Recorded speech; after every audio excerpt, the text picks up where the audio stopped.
we, the even lower middle class, as long as you're a foreigner, you're not local Egyptian, even lower middle class will afford servants. And maybe I just should say that the speakers are women. It's not obvious maybe from what's written here. You know, in Hebrew it's obvious because Hebrew has, it conjugates male and female, but I'm not sure, I just mention it. So, so maybe we'll talk afterwards and we'll see if, and maybe it will say also, servants, surrounded by water, water, water, water. In the north, her full breasts dip in the water of the Mediterranean. In the south, the waves of Lake Mariut cool her behind with arousing caresses. In the east, her fingers flutter through the Nile as it runs its brown water with limp sleepiness. In the west, the sea of sand that is the Libyan desert sent waves of hot breath onto Alexandria's burning back, feverish with desire. Alexandria, Alex, sea, delta, desert. I hate the desert. It's stifling and it's so local. Oh, a picnic on the snowy Alps. In the dense forests of Europe, the Schwarzwald. Oh, Christmas in Paris. When have you ever been to France, Annette? I haven't, but I went to school at the Lycée Français. City dwellers. While nature, only in Hollywood movies. The Nile, too filthy, swarming with Arabs. Sunrise in the desert, leave that to Lawrence of Arabia. He likes that kind of thing, poor devil. The pyramids, yes, they're all right. At any rate, they're close to Cairo. You can visit them in the morning and then arrange a game of rummy with some friends in Heliopolis. And all the Americans, tourists, are crazy about the pyramids, which is saying something, isn't it? But going all the way to Luxor, just to see some stones, with all due respect to the temples of Karnak, spending the night there at the end of the world among the Arabs, away from civilization, je t'en prie, please.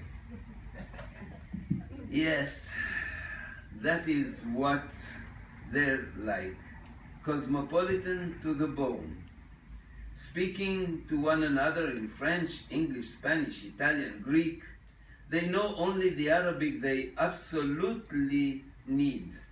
Most of the servants speak French, and they are the go-betweens connecting their masters to the locals. Those who grew up in Israel of the 1950s, in the lap of progressive socialism, the brotherhood of man, the equality of races, at least in theory, must now be chuckling with patronizing contempt. They must find it difficult to understand how cultivated people accepted such backward colonial feudalism. True, Alexandria was rotten to the core, but it had roots, was saturated in history. Dig deep through the muck and you'll find the remnants of a crumbling papyrus or a lock of hair from the shrunken head of a mummy. Something is rotten, truly rotten in the kingdom of Alexandria. That's why I love her so much, Alexandria. A city that lets you live like a carefree lord without even being rich. Of course, you had to be European, or at least Jewish, and of minimal intelligence, and even that wasn't always a staunch demand. Money was meant to be wasted on pleasures and reveling. Only misers save up for a rainy day. Balls, trips, sailing, racing, and card games. You earn between 30 and 100 pounds per month. You pay 4.5 for rent and live in a castle, surrounded by servants, each living on 2 pounds per month. What a glorious gap. And in fact, you are nothing more than a pathetic petit bourgeois. In Europe, you would have tightened your purse strings just to get through the month debt-free. All day long, your wife would scrub the floors of the sorry little studio apartment you were able to afford in paradisical Paris or legendary London. But here in Alex, Monsieur No Name easily keeps 2 slaves working for and worshipping him. You can't be a nobody if you have 2 servants, male and female, living and toiling in your home 24 hours a day, 6.5 days a week. On their half day off, they go to their miserable villages to see their sick parents and their lice-infested little siblings. All for 4 Egyptian pounds. 1.5 for the male servant. Excuse me. 2.5 for the male servant. 1.5 for the female servant. Even there's equality, a glorious gap. They don't deserve any more than that. They're so lazy. The worst is when you have a pair of lovebirds on your hand. God help us. He pesters her all day long, and who does she come to complain to?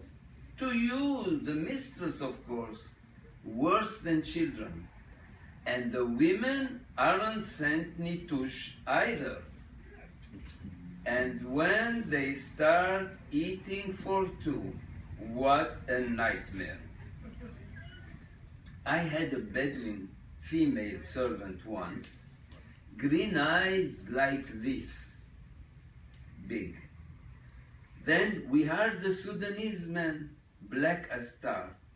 One day, they were cleaning the bathroom together. Don't ask.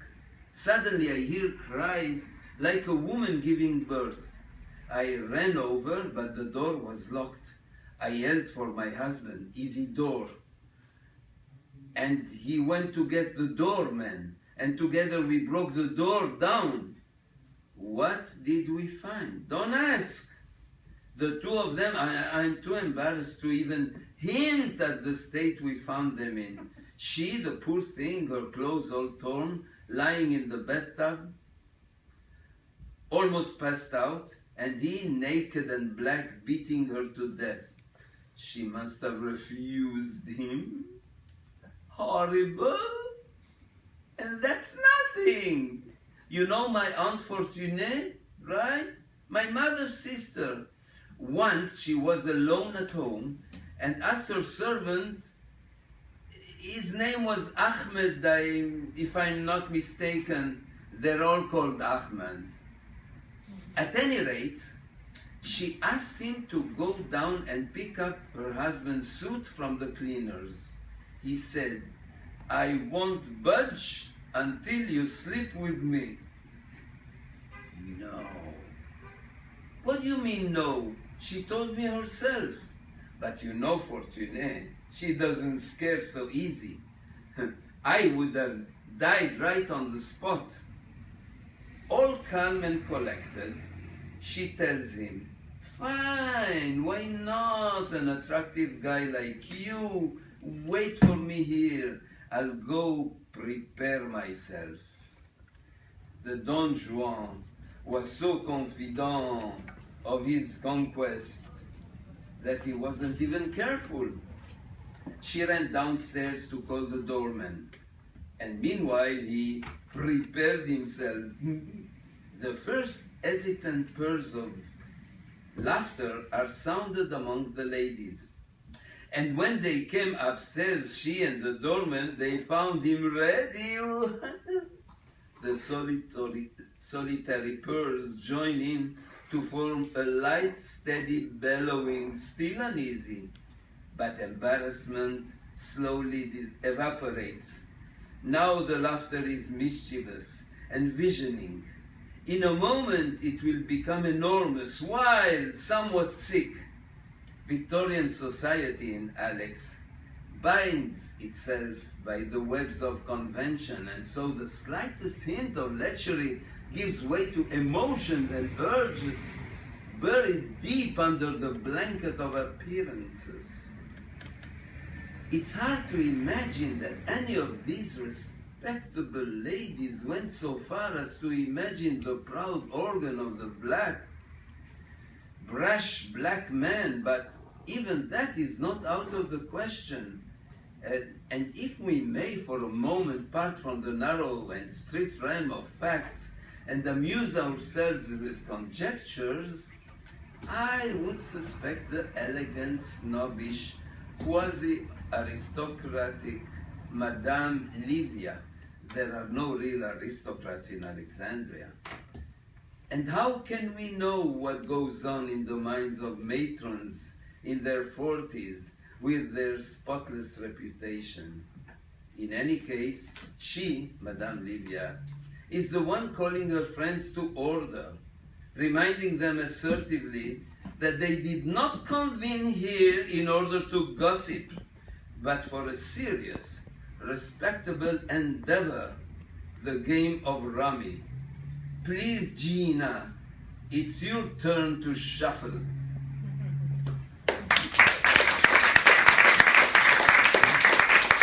Just one remark. You know, in Hebrew, it is Gina, עכשיו תורך לטרוף. Now, לטרוף has two meanings. Both to shuffle the cards, לטרוף את הקלפים, and also to pray. So, in Hebrew, the meaning, it's now your turn to run. Makes it a little more poisonous than in English. I hope it was poisonous enough. I need an antidote right now. You know, Shosha was, she said, are you sure they'll understand that you are ironic? Because maybe people can take you seriously, that you hate, that you were... So I really trust your intelligence and... Good. All right. I will read. This is the passage about my two grandmothers. Oh, do I need this? Okay, sure. My two grandmothers. One is called the Saint, who is sort of sickly, and the other one is a princess who gives herself airs, exactly as in your book. She is really convinced she is a princess, and she will do anything to prove it. And of course, they meet in the fish market every morning. So there's nothing very princely about either of them. But anyway, so this is about something about them. So I will sort of cue you in when the names of the characters come up.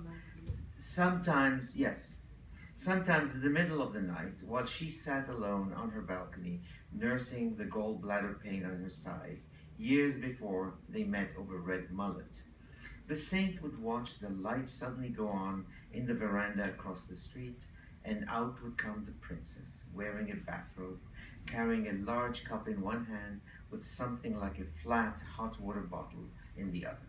followed by my grandfather, his hair undone, staggering about the porch, till his unsteady hand grasped the banister and he dropped into an armchair. Facing one another across Rue Memphis, my grandparents who to be, in other words, the princess and the saint were going to be my grandparents, would sometimes wonder what secret ailment kept the other awake, for neither dared to speak, much less inquire into the other's health by way of neighborly conversation during the day. It would have been so indiscreet, said the saint, when asked by the princess's husband why she had never even waved at them. I'm a refined woman, she added, with mild apology in her voice. I'm a refined woman, he mimicked, and right away would slip in a word or two in Ladino. Sit here and don't move, he said, himself seized by the intimacy that had sprung up between the two women. You are one of the very few people here who speak Ladino well. The others belong to my wife's family, and they're too stuffy to speak real Ladino. Do you think I'll let you go now that I've found someone to speak with? Phrases like sit here and don't move set the tone for a friendship that was to last until the day my grandfather died.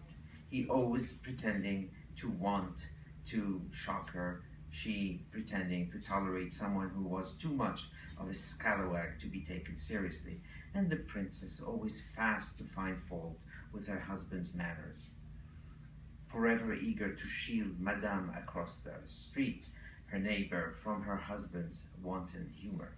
It was an easy familiarity that came as much from the city and the world where they were born as from the language they spoke in it. To the three who had discovered one another, Ladino spoke of their homesickness for Constantinople.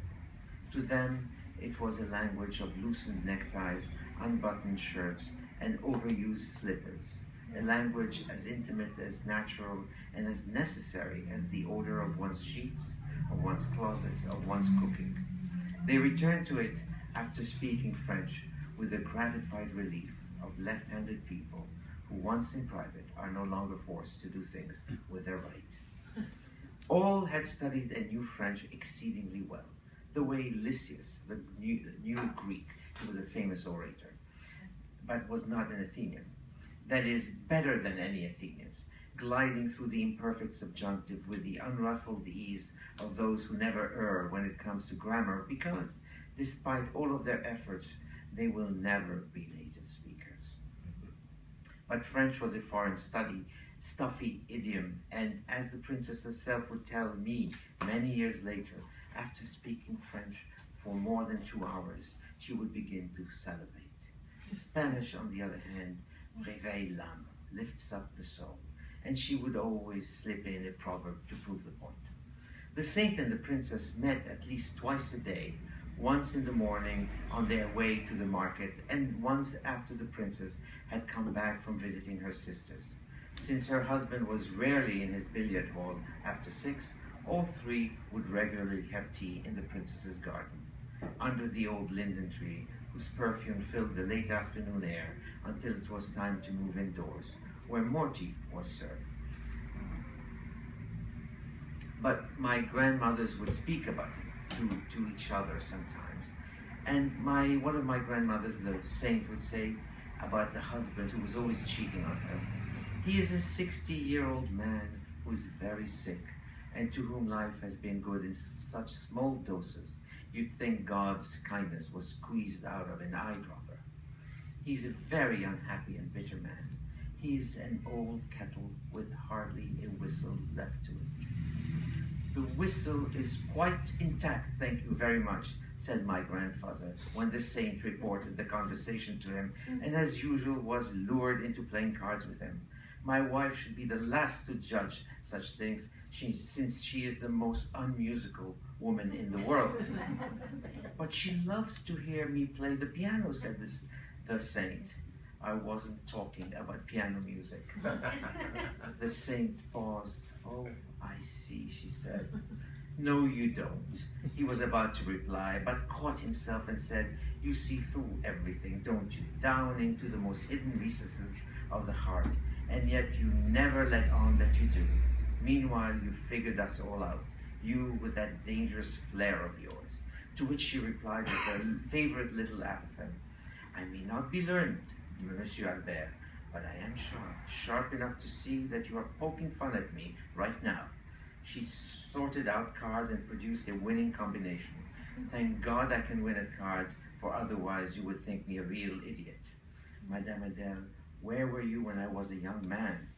Monsieur Albert, don't speak like that.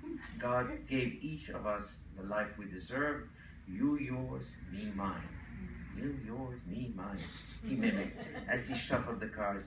Do you think we can persuade him to reserve a berth for us in a cabin when the time comes for the long journey? When the time comes for that, I want to return to my Paris. Not to Monsieur Jacques, your husband. Monsieur Jacques has given me his life. His afterlife he can give to someone else. She pondered her cards a moment. Will your wife be joining you in the afterlife? She said with a lambent tremor on her lips. You know, she is the perfect wife for you. Your cook, your maid, your nurse, your seamstress, your barber, your mother even. How many times has she saved you from instant ruin? She's the most intelligent woman on Rue Memphis. I know, he said, turning to the saint with doleful sarcasm. I know, God gave her the biggest brain in the world, but he gave her nothing else. In her company, even an iceberg would catch a cold. I think I better stop here.